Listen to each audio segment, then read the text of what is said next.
Alors, Rabotai, parachaté, nous, notre paracha, c'est parachat Kitavo.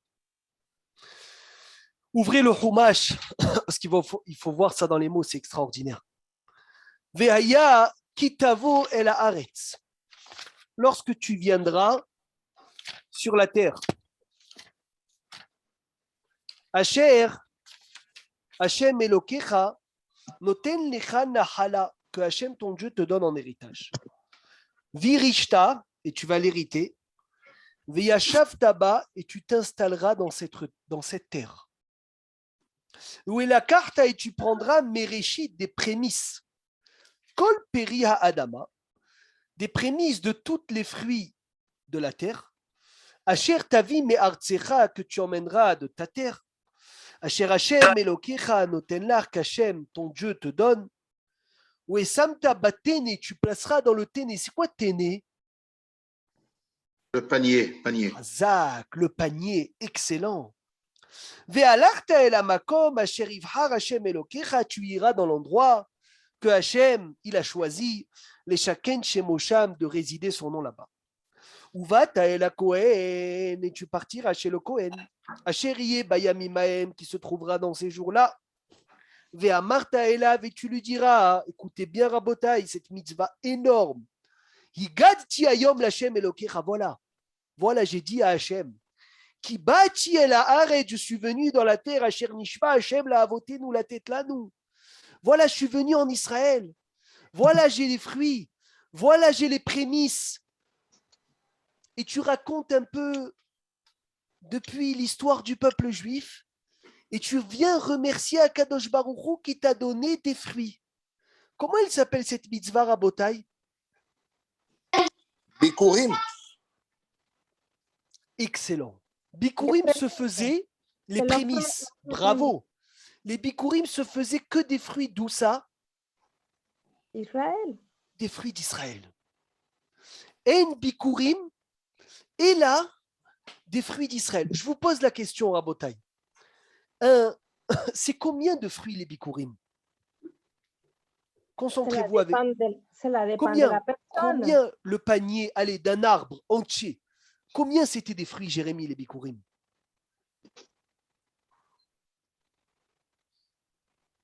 Combien il y avait dans ce panier?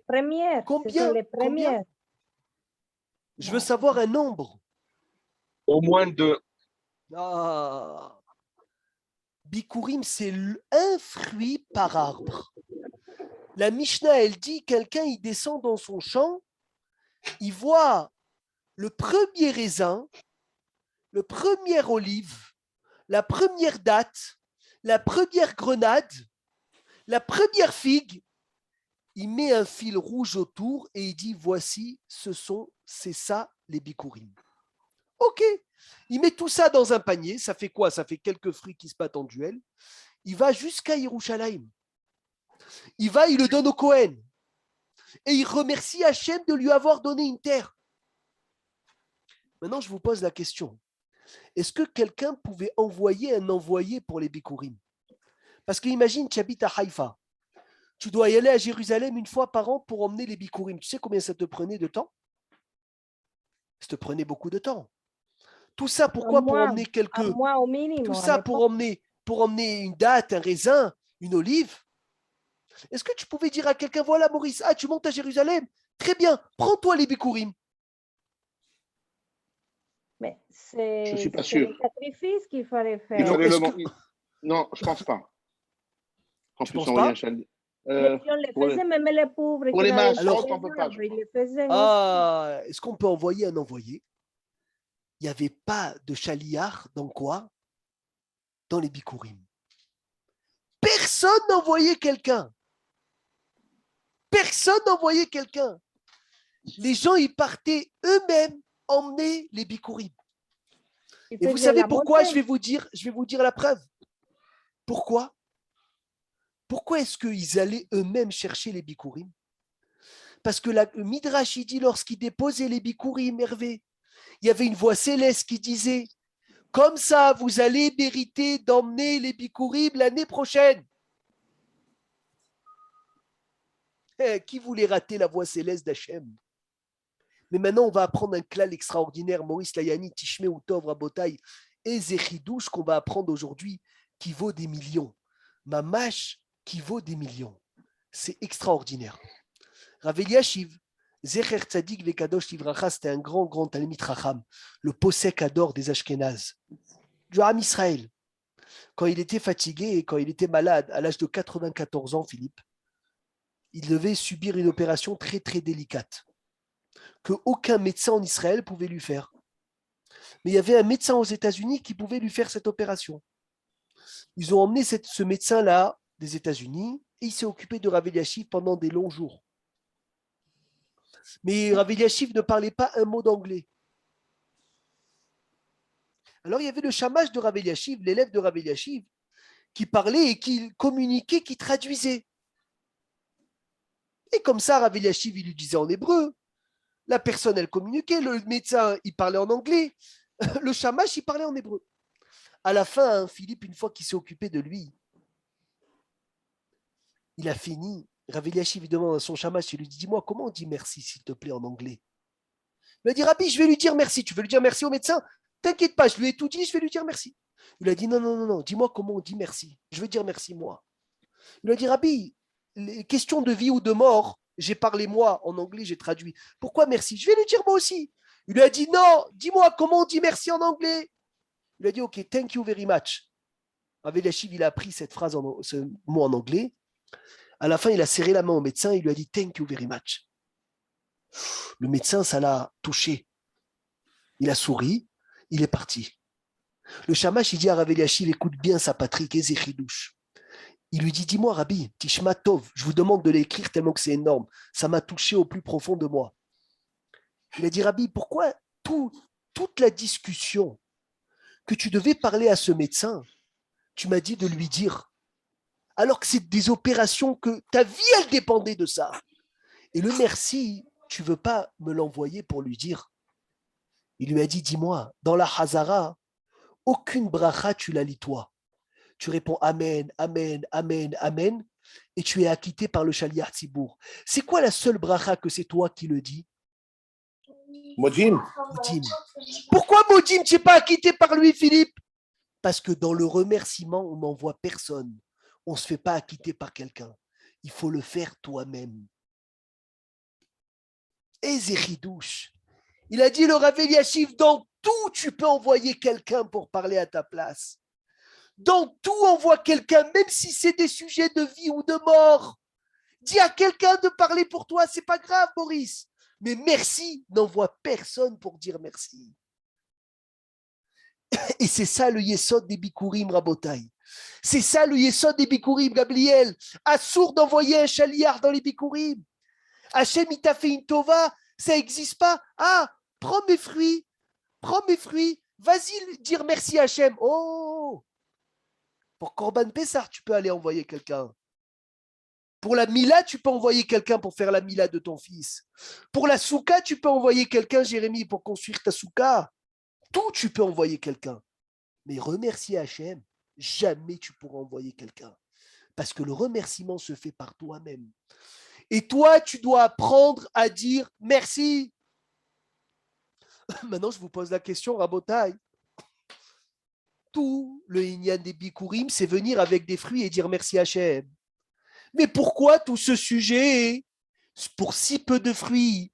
Si finalement il y a 5 fruits qui se battent en duel, la première grenade de mon arbre, la figue, le raisin, la date, l'olive, pourquoi faire tout ce tralala? Tout ce médard, toute cette histoire. Parce qu'il écrivait à Anita vers Martha, et tu vas dire la paracha, et tu vas lire ça, et tu vas lire ci, et tu vas le transmettre au Cohen. Et il y a écrit quand il arrivait, tous les gens ils s'arrêtaient de travailler pour venir accueillir les gens qui donnent les bikurim. Papa, Sony, quelle histoire! Pourquoi? Pour 10 € de fruits. Pourquoi? Pour t'apprendre, Simra, pour t'apprendre que tu n'as pas besoin de beaucoup pour dire merci. N'attends pas d'avoir beaucoup pour dire merci. C'est la deuxième bombe atomique qu'on apprend aujourd'hui. Ne crois pas, Evelyne, quand il va avoir beaucoup, je vais remercier Hachem. Non, tu sais, tous ceux Kaviachol, cette grande chose, cette histoire, tout ceci pour que tu fais, il est pour quelques fruits là-bas, pour t'apprendre, Gamliel, que la Oda, elle commence d'où? La remerciement, elle commence d'où? Du minimum des minimums des minimums. Lorsque tu as le minimum et tu sais dire merci Hachem, c'est ça qui t'ouvre toutes les portes. Je vais vous raconter une histoire parce que vous savez qu'avant-hier, hier, il me semble hier, c'était le 18 Elul. Vous savez c'est quoi le 18 Elul, Chai Elul? C'est quoi Chai Elul? Qu'est-ce qui s'est passé le 18 Elul? Jérémy. C'est une histoire du rabbi, non? Oh, c'est facile de dire une histoire du rabbi. Chaque mois, il y a une histoire du rabbi. Non, l'histoire, il est sorti de prison ou... Non, c'est le 19 qui se lève, ça. Ouais. Le Baal Hatanya qui est sorti de prison. Je te parle, moi, du 18 Elul. Alors, ça doit être la Ascara. Non. Alors, à Botaï, qu'est-ce qui s'est passé le 18 Elul? Oh là là, l'instant, je pensais. Vas-y. La naissance de deux grands. Oh. Le fondateur du mouvement chassidique, Rabbi Israël Baal Shelton. Razak, elle est née, ta fille, le 18 Elul? Elle est née le mardi soir. C'est ça? Non. Ah non. Qu'est-ce que c'est magnifique. Et c'est Rabbi Israël Baal Shem Tov et le fondateur et aussi Rabbi Shneur Zalman. Zalman Miladi. C'est la naissance du Baal Shem Tov. Kol HaKavod, Jérémy, il a eu le temps de vérifier. La naissance du Baal Shem Tov, Sony. Et pourquoi, Rabbi? Excuse-moi. Maurice. Hier, c'était ça Iloula au Baal Shem Tov, non? Non, ça Iloula, c'est Shavuot, mon ami Maurice. Ah, on a reçu des messages en France hier. Ça Iloula, c'est Shavuot. Hier, c'était sa naissance. Autant pour moi. J'ai mal compris, sûrement. Maintenant, pourquoi je vous dis cette histoire? Parce que écoutez l'histoire du Baal Shem Tov que j'ai appris cette semaine. Il y a un jour un sabal. Vous savez, un sabal, c'était un travail très connu à l'époque. Quelqu'un qui portait des poids. Toute la journée, il portait des poids. Et comme ça, tu sortais du marché, tu avais des choses à porter, tu lui donnais, mettais sur son dos, il t'emmenait jusqu'à la maison et tu lui donnais quelques pièces. Les Mishloach de l'époque. Et un jour, un sabal, il est venu chez le Baal Shem Tov. Baal Shem Tov, il a dit, comment ça va? Ah, il lui a dit, Rabbi, c'est dur, tu sais, de porter toute la journée des poids, zélo pachout, c'est pas facile. J'ai mal au dos, il y a des gens qui payent, il y a des gens qui payent pas. C'est pas évident, je suis fatigué, j'ai envie de me reposer, je peux pas me reposer. Non. Le sabal, il pleure, il dit, Rabbi, fais-moi une bracha que je devienne riche. J'ai envie d'argent. Il a dit, je te fais une bracha que tu sois zoré de voir la vie du bon côté. Écoutez ce qu'il dit le Baal Shem Tov. Il revient quelques semaines après. Baal Shem Tov, il dit à ce sabal, à ce porteur, il lui dit, comment ça va? Il lui dit, Baruch Hashem, Rabbi, tu sais, même si c'est dur à porter, mais où je t'abarre chez moi, j'ai la santé. Tu sais, Rabbi, même si c'est vrai, il y a des gens qui ne payent pas, mais il y a beaucoup de gens qui payent. Tu sais, Rabbi, même si le travail n'est pas facile, mais j'ai une femme, j'ai des enfants, tout va bien, j'ai une bonne santé, Odou Lachem.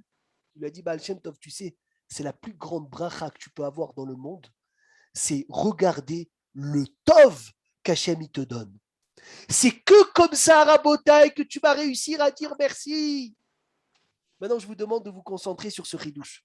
Et c'est Kachour. Je suis parti des Bikurim, je suis passé à Rav Eliashiv, je suis venu chez le Baal Shem Tov.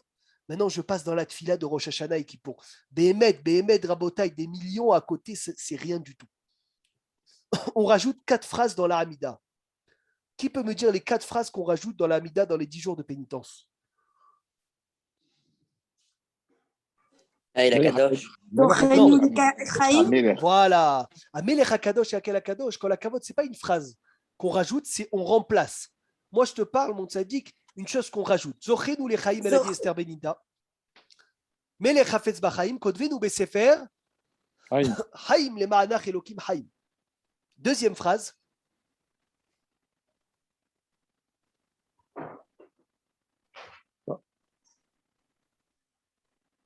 Alors, deuxième phrase qu'on rajoute, qui prie à Rosh Hashanah?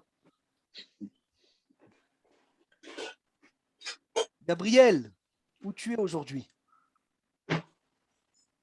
Il y a Ah, mais entre, Non, Il y a- Michamocha, Avara il y a entre Haman. Ve'al Kulam. Il y a entre Mais là, Ve'al c'est la Kulam et troisième. Ve'al Elou.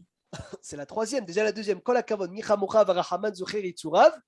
Berachamim, Lechaim. Excellent. La troisième. Et la quatrième, c'est avant Elokai Je veux la Nefer ou phrase. Sefer Chaim. Je ou veux la Sefer phrase, la Chaim. troisième. La troisième, la phrase, c'est Urtov, Lechaim, Tovim, Kol Bene, Beritecha. La quatrième, ou Sefer Chaim, Beracha, Veshalom, ou Farnasa Tova, Bishua, Velechama, ou Gzerot Tovot. Izacher Venikatev Lefanecha, Anachnu Becholamecha, Israël Chaim, Tovim, ou Shalom. Faites attention à ça, Jérémie. La première, tu dis Zochenu Lechaim. Melech Hafetz Bachaim. Kotvenu Besefer Chaim Hashem. Donne-moi la vie, je t'en supplie, que la vie. Non, tu sais, il y a des gens qui vivent, leur allez-nous. Mais ils vivent, mais ils ne vivent pas. Ils sont là, mais ils ne sont pas là. Il y en a qui vivent dans le coma. Il y en a qui vivent dans des problèmes. C'est pas grave. Au début, tu demandes à Hachem, je veux que Haïm. Que la vie. Deuxième phrase, Michamocha avarahaman zocher yitzura berahamim lechaim. Hachem, si tu me donnes la vie berahamim, avec un peu de miséricorde. Troisième phrase, tu te lâches un peu. Urtov lechaim tovim kol bene beritechala, tu as demandé une belle vie. Hachem, tu sais c'est quoi la belle vie? La belle maison, la piscine, la villa. Haïm tovim. Quatrième phrase, la Gabriel, tu t'arrêtes pas. C'est faire Haïm, Beracha, Shalom, Parnasa Tova, Yeshuot, Nehamot, Xerot Tovot. Oh là là là là là là là, Ouchi, parti. Le Midrash, il raconte une histoire fabuleuse. Il y avait un homme qui était ouvrier de Binyan. Il construisait des immeubles. Et un matin, sa femme, elle lui a fait le repas, comme tous les matins, il a oublié de le prendre. Donc il arrive dans le chantier à 1h de l'après-midi, il meurt de faim. Il fait très très chaud. Il n'en peut plus, il est en Eretz Israël, une chaleur, mois d'août. Il ne sait pas quoi faire, il n'y a pas de bacolette, il n'y a pas de magasin, il est dans le désert à Netivot, en train de construire un immeuble. Il toque à la porte de quelqu'un, il voit une mezouza, il toque. Il dit, oui monsieur, qu'est-ce que tu veux? Il a dit, est-ce que ça ne vous dérange pas un peu de sel? Vous aurez un peu de sel? Le monsieur lui dit, bêtard. Il lui donne un peu de sel. Il lui dit, mais où tu veux que je le mette, ce sel?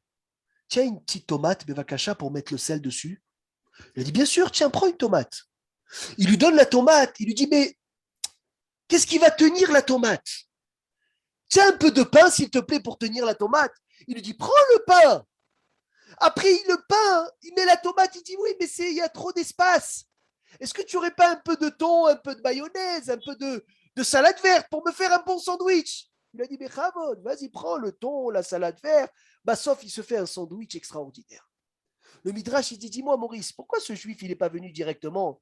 Et il n'a pas dit, je veux un sandwich avec le thon, la mayonnaise, les anchois, les capres, l'œuf. Pourquoi il n'a pas dit ça? Pourquoi il a dit, je veux un peu de sel? Parce qu'il a dit, le Midrash, si quelqu'un, il se serait présenté devant le monsieur avec toutes ses demandes, il aurait dit, oh, je ne travaille pas pour toi, moi. C'est pas Pessah aujourd'hui, tout celui qui a faim, il vient manger. Reste dehors. Pour entrer dans la maison, il faut lui dire, je veux un peu de sel. Après un peu de sel, je veux la tomate. Après, je veux le pain. Après, léat, comme ça, tu fais tes demandes. C'est exactement ce qu'on fait avec Hachem. Au début, Zochenu lechaim melech hafetz bachaim. Que la vie, c'est tout. Après, Michamocha avarahaman berachamim lechaim. Après, Urtov lechaim tovim. Après, Sefer Chaim beracha veshalom parnasa tova. Maintenant, le Yesod Sheba Yesodod Rabotai. Quelle est la différence? Qu'au début de la Hamida, Gabriel, tu demandes le minimum et à la fin de la Hamida, tu te lâches et tu demandes tout. Pourquoi? Celui qui me trouve la raison, Béhémet, il peut rentrer à la yeshiva 100 000 francs. Pourquoi est-ce qu'au début de la Hamida, tu fais des demandes très, très, très minimum, mamash minimum, les haïm? Tu demandes la vie, tu ne sais même pas quelle vie, Bichlal. Et à la fin de la Hamida, là, tu demandes tout ce qu'il faut. Et là, à la fin de la Hamida, Miko, tu te régales. Tu vas et tu élargis tes demandes. Pourquoi pas au début de la Hamida? Qui a la réponse? Bah, tu viens de l'expliquer, non? Que quoi? Que si on fait les grosses demandes au début, on va se faire envoyer. Mais qu'est-ce qui change maintenant qui me permet de demander? Peut-être qu'on a qu'on a fait fait la tout mida, on a C'est fait la tchouva, fin. on a On fait a- tchouva peut-être dans la mida. On a demandé le pardon. On est plus prêt à recevoir. Alors dis-le directement après le pardon. On a, on a déjà demandé merci. Et après, une fois qu'on a dit merci, on peut demander. Tu vois que ça se voit qu'il a le Gan Eden. Ça se voit qu'il a eu le Gan Eden cette semaine. Ils disent les Mefarshim, Tishmeu Tov. Vous savez ce qui a changé entre le début et la fin de la Hamida, Gabriel, c'est Modim. C'est Modim. Qu'est-ce que c'est beau, mais qu'est-ce que c'est beau. Une fois, Maurice, que tu as dit Modim Anahnular, tu as appris à dire merci Hachem. Tu peux te régaler dans les demandes. Vas-y. Il n'y a plus de faim, il n'y a plus de voule. Qu'est-ce que c'est extraordinaire. Tant que tu ne sais pas remercier Hachem, tant que tu n'as pas dit merci Hachem, demande le minimum. Une fois qu'Hervé t'a dit Modim Anahnular, tu as appris à dire merci Hachem, tu as appris à ouvrir ta bouche, tu as appris à remercier le bon Dieu sur tout ce qu'il te fait. Aïe, aïe, aïe, aïe, aïe, aïe, aïe, vas-y, régale-toi. Maintenant, je vous dis un conseil. Ouvrez grand vos oreilles. Ce conseil, je vous le donne gratuit, même s'il vaut très, très cher. Donc, ouvrez grand vos oreilles. Écoutez-là, les Shem Shamaim. Ils disent les Hachamim, celui qui veut passer un bon Rosh Hashanah, qui s'enferme avant Rosh Hashanah et qui parle à Hachem pour le remercier de toute l'année qu'il lui a donnée. Parce que cette heure de remerciement que tu vas faire, c'est ça qui va t'ouvrir toutes les portes des demandes que tu vas faire à Rosh Hashanah. Chez l'Otavo, le Zohar, il dit que tu ne viennes pas à Rosh Hashanah avec des demandes avant de le remercier. Et si Hazve Shalom, quelqu'un il demande et il ne remercie pas, vous savez à quoi il ressemble? Je ne veux même pas dire à quoi parce que c'est un peu dur. Le Zohar, il dit, ressemble à un chien qui aboie et qui dit donne, donne, have, donne à manger, et qui ne sait pas, avant de manger, lever les yeux vers son maître et dire merci mon maître, combien tu me gâtes. Ça, Rabotaï, c'est le premier yesod des Bikurim, qu'il vient et il emmène les Bikurim. C'est vrai, il y a un fruit, Evelyne.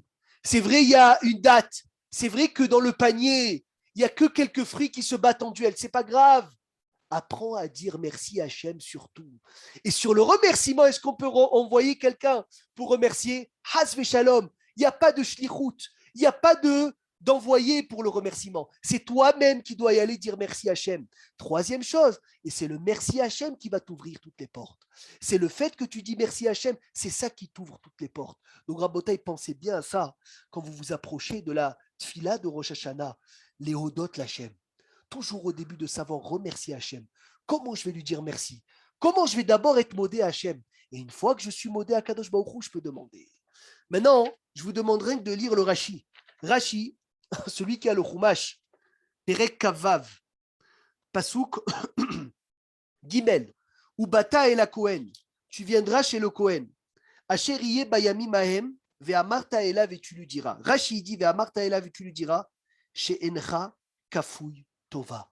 Tu lui diras quoi? Que tu n'es pas un ingrat. Tu dis quoi? Qu'est-ce que tu viens dire à Hachem? Hachem, voilà, tu m'as donné une terre, tu m'as gâté. Je ne suis pas Kafouy Tova. Je ne suis pas ingrat. Voilà, je viens de te dire merci. Ishtabar chez Molad, c'est extraordinaire. Rabotaï, est-ce que c'est clair? On peut avancer? Ken, Rafa, pour moi, Bien c'est fait. bon. Pour toi, c'est bon? Magnifique. Du coup, ça s'applique avant chaque demande. Bravo, exactement. Celui qui veut faire une demande à Hachem, Sony, il dit d'abord merci. D'abord merci, d'abord le remercier. Est-ce que je peux passer à la deuxième facette de Kitavo? Ken. Il a fait Baruch Hachem. Très bien. Allez. Là, accrochez-vous bien, Rabotaï. Ça va, on va voler très très haut. Il dit le Ora Haïm Akadosh, Rabbeinu Haïm Ben Attar, Veaya Kitavo, Amen, Veaya Kitavo El Haaretz, Sony. Lorsque tu viendras dans la terre, c'est lorsque tu te présenteras devant Hachem pour être jugé sur ton année ou sur toute la vie des 120 ans. Et là, quand on se présente devant Hachem, Velakarta Mereshit Kolperi Adama, tu prends que les prémices des fruits. Ça veut dire quoi? Que les plus belles mitzvot que tu as fait. Les samta batene, et ces mitzvot là qui sont les bikurim, tu les mets dans un panier. Comment on écrit téné? Qui sait comment on écrit Téné? Alors, qui peut? Tav Nun He, non? Non, tête. Tête, tête Nun He, j'ai pensé à non, tête. tête, Noun, Aleph. Allez. Ah. Valeur numérique combien? Euh, 9 plus 50 plus 1. Mais ça fait Non. 60. 60. Excellent, Ishtabar chez moi. 60, ça fait allusion à quoi 60? 60 masertot. C'est quoi chasse? Shishim Sfarim. Combien il y a de masertot dans le chasse de Mishnah? 60. Il a dit le Rahaim Akadosh. Quand tu te présentes devant Hachem avec les bikurim qui sont les mitzvot, tu dois les placer dans le panier qui est l'étude de la Torah. Et qu'avec ces deux sujets-là, Hervé, ton étude et tes mitzvot, c'est uniquement avec ça qu'on pourra se présenter à Hachem Yitbarach. Maintenant, le ridouche de Orahaim, c'est quoi? Jérémie ne croit pas que toutes les mitzvot, tu vas les prendre. Mais Réchit, les prémices, c'est-à-dire les plus belles mitzvot. Tu vas choisir les belles. Tu vas choisir les beaux fruits. Tu vas choisir la qualité. Lama, c'est pas n'importe quelle mitzvah que tu peux te présenter chez Hachem.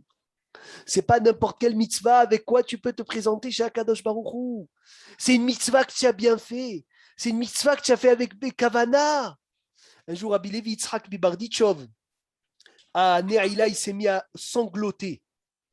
Pourquoi il a sangloté? Il a vu qu'il y avait énormément d'anges noirs, beaucoup plus que de blancs. Et là, il a dit, le Halénou, il risque d'avoir une année terrible. À la fin, lorsqu'il il commence la tfila, il dit, Ishtabar Shebo Lahad, Baruch Hashem, c'est bon. Son élève lui a dit, pourquoi c'est bon? Il a dit, parce que j'ai vu que tous les anges noirs qui viennent, ils ont tous un problème. Un, il lui manque une tête. Un, il lui manque un pied. Un, il lui manque un bras. Et les blancs, ils sont entiers. Oh, il lui a dit, Rabbi Ulama. Il a dit, parce que quand un juif, il va faire une avéra, il crée un ange noir. Mais malheureusement, toujours, heureusement, même quand il va faire la avéra, il a le cœur qui est lourd. Il est triste de la avéra. Du moment où tu es triste de la avéra, Hervé, l'ange que tu crées, il n'est pas entier. Alors que quand un juif, il court pour faire une mitzvah, il le fait Bélef Shalem. Et comme il le fait Bélef Shalem, alors l'ange, il est entier, l'ange, il est parfait. Donc, la carta Bereshit Kol Peri Adama, on se présente devant Hachem Yitbarach avec la prémisse, le prémisse des fruits. C'est quoi le prémisse? C'est nos meilleurs mitzvot. On le met dans le panier. C'est quoi le panier? C'est le Limud Torah. Yafé Meod. Ça, c'est la deuxième facette pour se dire quand on s'approche à Rosh Hashanah, avec quoi il faut s'approcher. Maintenant, je vous pose la question, les femmes qui n'ont pas le mitzvah d'étudier la Torah, bon, ils ont la mitzvah d'étudier ce qui les concerne, mais pas la mitzvah d'étudier la Torah. Comment ils se présentent avec l'étude? Avec l'étude de qui? De leur mari. Magnifique. Oui. Combien de Mais ici, niveaux? on n'a pas de mari. Oh, attends, j'arrive tout de suite. Combien de niveaux de Gan Eden la femme, elle est au-dessus de l'homme? Patrick. Patrick, il vient de se réveiller. Le plus haut niveau. Combien de niveaux au-dessus? Comme ça, il dit Rabbi, il me semble Rabbi Haïm Palati, oui.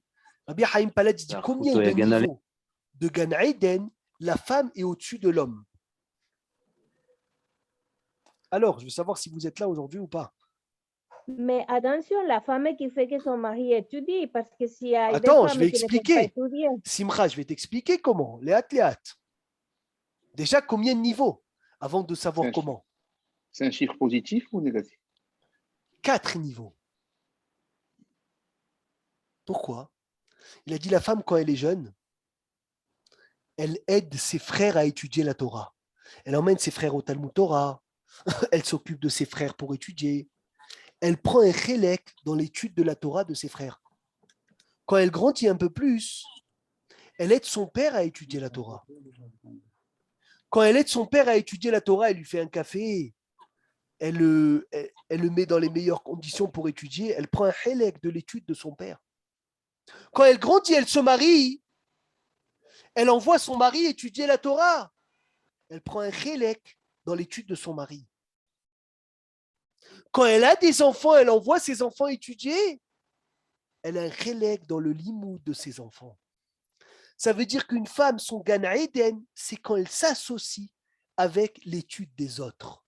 Simcha, elle a dit, la femme qui n'a pas d'enfant, qui n'a pas de mari, qui n'a pas eu l'occasion de pousser quelqu'un à étudier, alors qu'elle aide financièrement, on a dit la semaine dernière, quelqu'un qui étudie la Torah, pour prendre aussi son hélek dans le Gan Eden de l'étude de la Torah. Parce qu'au Rahaim Akadosh, ils disent ce qui te sauve, c'est l'étude et les mitzvot. Il a fait Meod. On peut avancer, Bezrat Hashem Ilbarach. Chazak ou Baruch. Mais une question, Bevakasha. Ken. Je peux? Bien sûr.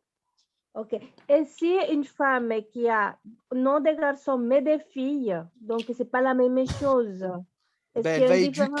Elle va éduquer ses filles dans la Torah, qu'elle éduquera ses garçons à étudier la Torah. Mais il ne faut pas oublier, Rabotaï, que quoi? Il ne faut pas oublier que la femme est tenue d'étudier toutes les halakhot qui les concernent. Donc elle doit étudier tout ça aussi. Les halakhot de Shabbat, la femme elle est obligée d'étudier. Les halakhot de Kashrut, elle est obligée d'étudier. Les halakhot de Mikveh, elle est obligée d'étudier. Les halakhot de Taharat HaMishpacha, elle doit étudier. Les halakhot de Nida, elle doit étudier. Les halakhot de viande et de lait, elle doit étudier. Les halakhot de Shabbat, elle doit étudier. Je vais vous donner une preuve très simple. La femme, elle est tenue de faire les brachot du matin. Oui, on l'a fait. Oui, bravo. À la fin des brachot du matin, il y a quoi? Il y a Asher qui déchanoum et mitzvah et tzivano al divrei Torah.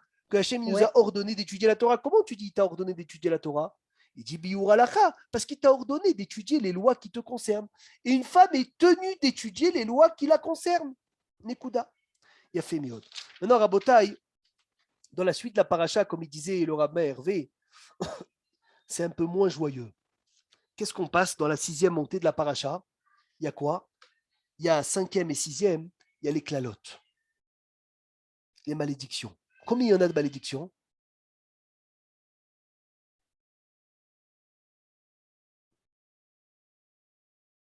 Alors, qui est là? Une quarantaine, non? 98, mon ami. Malédiction. 98. Oui, il y en avait à l'époque qui avaient tellement peur de cette montée-là, qui sortaient de la synagogue de peur. Pour vous dire, c'est quoi cette montée, la 6e montée? Il ne faut pas sortir, il faut rester. Mais on va rien qu'étudier, c'est quoi ces klalotes? Un peu. Et qu'on sache un peu savoir qu'est-ce qui a été dit sur le Har Gerizim, Ve'areval, c'est incroyable, Rabotai. Incroyable ce qui est écrit. Aïe. Mais il y a écrit Arour, une seconde, on va d'abord faire ça. Arour, d'abord il y a écrit maudit soit Maklé Avi Veimo. Maudit soit celui qui fait honte à son père ou sa mère. Ve'amar Kolaam, Amen. Celui que l'Ohalin où il fait honte à ses parents. Il est mézalzel ses parents, non seulement qui transgresse le kiboud avaim, mais il est un harour, il est maudit par Dieu. C'est terrible de dire ça. C'est rare, un harour, c'est pas un issour. En plus du issour, c'est un harour. Donc pourquoi je vous dis ça? Parce que le Ben Ish Chai dit, écoutez bien, les parents qui se font malheureusement méprisés par les enfants, que les parents n'aient aucune kpéda. Ça veut dire qu'il faut que le père il s'enferme entre lui et lui-même et il dit je pardonne à mon fils pour ce qu'il m'a fait. Parce que si tu laisses ton fils et tu es makpid sur ton fils, quoi mon fils? Comme ça tu me parles? Mais tu sais ce que la Torah elle dit sur celui qui parle comme ça à son père? En fait, tu lui emmènes le harour d'Hachem, tu lui emmènes sur lui. Alors c'est sûr, nous enfants, il faut qu'on fasse attention. Mais des fois, il y a des enfants, malheureusement, avec les crises d'adolescence, etc. Il dit le Ben Ish Chai, il y a des problèmes. Alors, l'enfant qui ne va pas demander Mehila à ses parents, il est tipèche, le Ben Ish Chai dit. C'est un idiot. Ok, c'est un idiot. Il a dit, mais si maintenant il est comme ça, qu'est-ce que tu vas lui faire? Ne laisse pas Rosh Hashanah et qui pour passer, il dit, Ben Ish Chai, toi, parent, pardonne tes enfants seuls. Dis, même s'il n'est pas venu me demander Mehila, je lui pardonne. Hachem, ne le punis pas pour moi. Si c'est pour mon kavod, je pardonne mon kavod, mais pas devant lui. Parce que si tu dis ça devant lui, bon, il va te dire, Hasve Shalom, il peut faire Hachem et Rahem, il va te dire, eh ben, si mon père, il me pardonne surtout, alors c'est bon.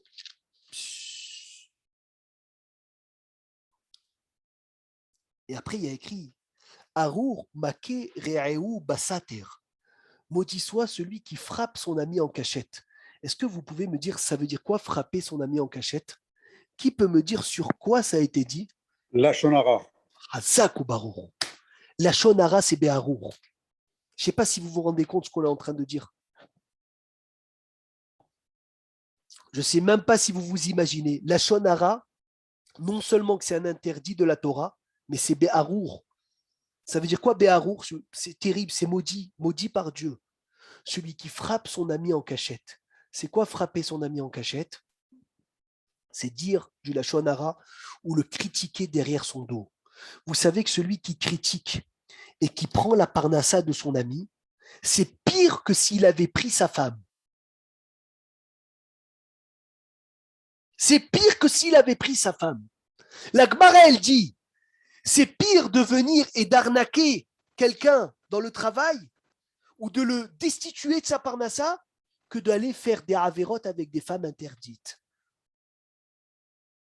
C'est quoi? C'est venir et dire la shonara, motzi shemra, ah j'ai mangé dans ce restaurant, ne va pas, annule la commande, il n'est pas bon, laisse tomber, il va sortir sur le concurrent un mauvais nom pour que tout le monde n'aille pas chez lui. Eh ben c'est Arour, Maké, Re'eu, Baseter, Hashem, Ishmor, Veyatzil. Il a fait. Après Baruch Hashem, on rentre dans les brachot. Et les brachot, ils sont extraordinaires. Ishtabar Shemo Lahad. Et après les brachot, on rentre dans les klalotes. Et comme il a dit le rabbin Hervé, c'est vrai que les klalotes, ils sont plus longs que les brachot. Mais maintenant, je veux m'arrêter sur ça. À la fin de toutes les klalotes, il y a écrit quoi? Il y a écrit quoi? À cause de quoi ils viennent ces klalotes? Parce que moi, je ne veux pas les avoir. Donc, je veux savoir à cause de quoi ils viennent pour ne pas faire Le ça. manque de joie dans la présence des mitzvot. Excellent. Tahat, asher lo avatta, et Hashem elokecha, besimcha, uftuv levav berov kol. Et chaque année que je reviens sur ce pasouk, Béhémet, je tremble. Quand tu vois toutes les klalotes, et à la fin des klalotes, Patrick, tu vois pas un tueur, tu vois pas un voleur, tu vois pas un homme qui fait des avérotes terribles, tu vois quelqu'un que quoi? Parce que tu n'as pas servi Hachem avec la joie et avec le bon cœur quand tu avais tout. Pourquoi Hachem il te donne la richesse? Pourquoi Hachem il te gâte? Pour que tu le serves Bessimcha. Si tu ne le sers pas Bessimcha avec tous les cadeaux qu'il te fait, alors à quoi ils te servent tous ces cadeaux? Et là, Tishmeu Tov Rabotai, un homme il a besoin de Simcha, une femme elle a besoin de Simcha. L'essence qu'on a, Sony, c'est quoi? C'est la joie. Dit Rabbi Haïm Vital, celui qui n'arrive pas à trouver la joie dans la Torah, il va aller la chercher où? Dans les bêtises. C'est un klal. C'est un klal. Tu ne peux pas être sans simcha. C'est quoi la raison de tout le monde qui vont faire des bêtises? Pourquoi quelqu'un, il va voir autre chose que sa femme, que Dieu nous en préserve?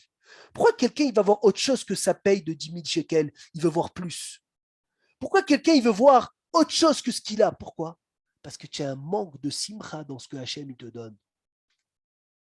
Rabbi Haïm Vital, il dit, tu sais quoi? Si tu sers Hachem avec joie, tu ne peux jamais fauter une avéra. Donc, l'essence et la source de tout le bien ou la source de tout le mal, c'est où tu sers avec de la joie, ou tu sers sans joie. Eze yofi, eze yofi. Qu'est-ce que c'est beau. Quelqu'un qui est saméar de ce que Hachem il lui donne. Il a sa mascorette. Il a sa mascorette, il est joyeux. Il est joyeux, Khabouche, il a sa paye au doux, Hachem qui tombe. Il va aller voler, jamais de la vie. Il a une femme. La femme, elle a un mari. Je t'appartiens chez moi, c'est le meilleur pour moi. Qu'est-ce que je suis joyeux de ça? Tu vas aller chercher autre chose, jamais de la vie. Je suis sa mère dans ce qu'Hachem me donne.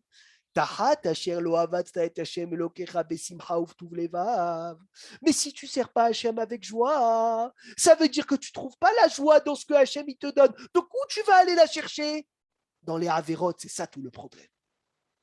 Maintenant, je vais m'arrêter sur un dernier point. Mais si Atad Ishmaïa, encore quelques minutes avant de finir. Énorme, parce que c'est ça la Nekuda qu'il faut tirer, la chayout, de la simha qu'il faut avoir quand on sert Hachem. Et je vous l'ai dit l'année dernière, et je vous le redis, la chayout, la joie, c'est la transmission aux enfants. Sachez une chose, qu'un père et une mère qui servent Dieu sans joie, ils n'ont aucune chance que les enfants suivent leur éducation. On ne veut pas de tristesse. C'est ennuyant de voir des parents qui font Shabbat et qui se disputent Shabbat, qui font Shabbat et qui disent « Oh purée, Shabbat, qu'est-ce que c'est long !» Il y en a marre. Il sort à 10 heures. On ne peut pas allumer la télé. On ne peut pas prendre la voiture. Ça me saoule. Tu crois qu'il y a un kiff de voir ça? Tu crois qu'il y a un kiff en tant qu'enfant de voir ça? Il dit le Hafetz Chaim, il y a un enfant qui voit ses parents être tristes de servir Hachem. Non seulement qu'il ne va pas servir Hachem, mais il va s'éloigner. Il va dire si c'est de la tristesse, alors qu'est-ce que je fais là? Qu'est-ce que je fais là? Qu'est-ce que je fais ici? Qui est le seul tribu qui n'a pas fauté dans Chet HaEgel, dans la faute du veau d'or? Lévi. Lévi. Tu dois m'expliquer, Gabriel, comment Lévi, ils ont trouvé la force de ne pas fauter à la faute du veau d'or? J'aimerais bien savoir. Ils ont eu peur. Quoi? Ils ont eu peur, peut-être. Non, Comment non? non. Comment non? C'est quoi la raison? Qui m'a dit non? Ah, Ramouche, pardon, tu peux parler? Mon micro, il s'est ouvert. c'est quoi la raison? Shevet Lévi. Pourquoi Excellent. Shevet Lévi? D'où ils ont tiré leur force? Parce qu'ils ne sont pas mélangés aux Égyptiens pendant l'esclavage. Oui, mais ne pas se mélanger. Il y avait une relation avec Moshe Rabbeinu. Oui, mais ça ne change pas que tout la tribu Miko, pas un, il faute. Ok, ils ne sont pas mélangés alors, mais il y en avait d'autres qui ne se sont pas mélangés. Il y avait d'autres familles qui sont restées intègres. Il s'occupait du temple. Et alors? Vous savez, ils disent les Mefarshim, Shevet Lévi, c'est ceux qui étudiaient la Torah. Ouvre grand tes oreilles, Sony. Ils étaient toute la journée en train Amen. d'étudier. Et ils étaient tellement joyeux de leur étude qu'ils n'avaient pas besoin de chercher une autre joie autre part dans le veau d'or. Magnifique, magnifique, magnifique. C'est quoi le veau d'or? C'est quoi le veau d'or? Quand il est descendu, Moshe Rabbeinu, il a vu des gens qui dansent autour d'un veau, qui chantent et qui dansent et qui disent voici notre Dieu. Mais c'est qui ces pauvres types? Ils ont un manque de chayout, ils ont un manque de vie, ils ont un manque de joie dans le service d'Hachem. Incroyable, celui qui va fauter, qui va faire de l'idolâtrie. C'est quoi la source de sa faute? C'est un manque de joie dans le service de Dieu. Mais Shevet Lévi, qui étudiait constamment, alors l'étude constante, elle a fait que ça le remplissait de joie, Ramouche. Puisque ça te remplit de joie, tu as besoin de chercher nulle part autre chose que ça. Donc, Bezrat Hashem, je vous demande à tous, et je me demande à moi-même, parce que le moussard, ce n'est pas pour vous, c'est pour moi, que quand on va se mettre à servir Hashem, dès cet après-midi, on va faire le kiddush, on va faire le motzi. Tu dis à tes enfants, mais quelle chance on a de faire Shabbat. Quel Amen. cadeau Hashem il nous a donné de faire Shabbat. Quelle chance la femme, elle doit dire à sa fille, je suis tnoua. Quelle chance j'ai d'être tnoua. Quelle chance j'ai de me couvrir la tête. Mais qu'est-ce que je suis joyeux, merci Hachem. Combien de cadeaux tu m'as donné de te servir? Mais c'est un choix. Tout ce que tu viens de dire, sûr. c'est certain, c'est un cadeau, mais ça veut dire c'est un choix qui nous a été donné. Je suis d'accord avec toi, mais comment tu le prends, Gabriel? Viens, on approfondit. Ça, comme après, un choix ou comme un fardeau? Effectivement. Ton père, il te dit, voilà mon fils, fais ci, fais ça, fais ça. Tu as deux possibilités. Ou tu descends la poubelle, tu es fou de joie. Ou tu viens, tu descends, tu dis, purée, je suis obligé, j'en ai marre. C'est tout, c'est très simple. Dans le service d'Hachem, tu as deux clans. Tu as un clan qui va dire, je suis obligé, je mets les tefilines, j'allume les bougies, je fais Shabbat. Ok, c'est obligé. D'accord. C'est une obligation. Qu'est-ce que tu veux faire? Je fais, je me tais. Ça, c'est un clan. Tu as un autre clan qui va dire quoi? Qui va dire, mais qu'est-ce que je suis content de servir Hachem. Et c'est ça qui te donne la vitalité dans ton corps.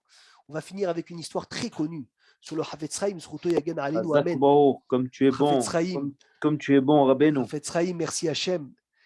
Un jour, sa femme, elle a Hachem. explosé à son niveau, hein, attention. Hein. Elle a dit, mon mari, elle a dit, je ne comprends pas comment écouter cette histoire comme elle est belle. Elle est remplie de moussard, on peut la raconter des milliers de fois et se renforcer. Elle a dit, je ne comprends pas comment les voisins qu'on a ne gardent pas Shabbat, n'étudient pas la Torah, ne mangent pas kasher, ne gardent pas les sujets de Taharat HaMishpacha, de Mikvé. Ils sont loin de tout. Et ils sont riches. Ils ont une belle maison. Ils ont une grande villa. Ils ont tout. Et nous, regarde combien tu étudies. Jour et nuit, Shabbat, tu fais le plus beau Shabbat de tout le peuple juif. Tu as écrit des livres sur Shabbat. Tu es makpid sur toutes les mitzvot, la plus légère comme la plus sévère. Et on est pauvre, on n'a pas d'argent. Chafetz Chaim, il vivait dans une maison vieille.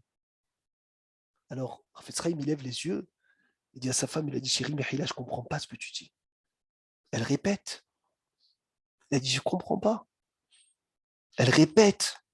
Il a dit, moi, je ne vois pas les choses comme ça, Mechila. Sa femme lui dit, comment tu vois les choses? Il a dit, regarde les voisins, les pauvres. Ils n'ont pas la chance d'étudier. Ils n'ont pas la chance de faire Shabbat. Ils n'ont pas la chance d'être religieux. Ils n'ont pas la chance de servir Dieu. Il a dit, avec tous ces problèmes qu'ils ont, tu veux en plus qu'ils soient pauvres? Oh, ça suffit tout ce qu'ils ont, comme Maria.